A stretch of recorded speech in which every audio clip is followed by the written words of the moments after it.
கூடாது. என்ன தெரியுமா?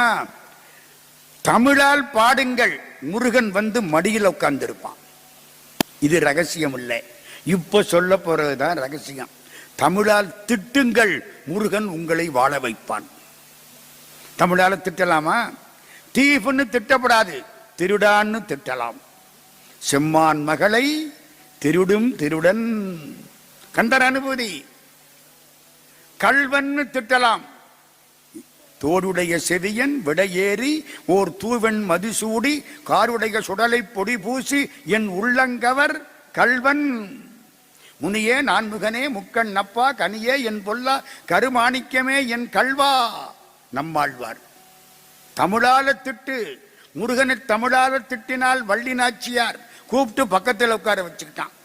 பக்கத்தில் உட்கார வச்சா கூட பரவாயில்ல, அவ காலை வருடி விட்டானா. பாகு கனிமொழி